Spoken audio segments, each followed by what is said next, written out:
That's the big issue to me, is where you blatantly believe what you were saying we don't believe, which is your works can get you into heaven. I believe people talk a lot about works, but it's not always infused with the salvation part. I think you're right, because there's too many scriptures against it. I think you're exactly right, Michael, because they would have to fight all these great salvation scriptures that say, it's by we're faith saved and by faith alone. Yeah. right? Mm-hmm.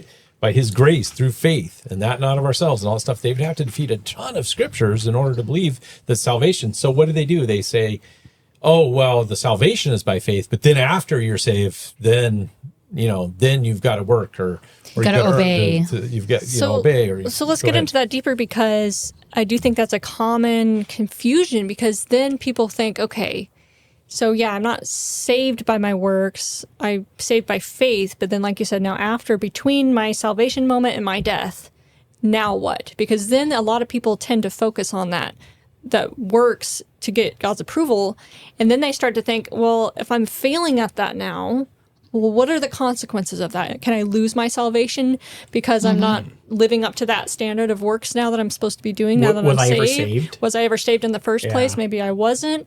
So I think that's a very, very common struggle that I see a lot of people dealing with. Powerful point.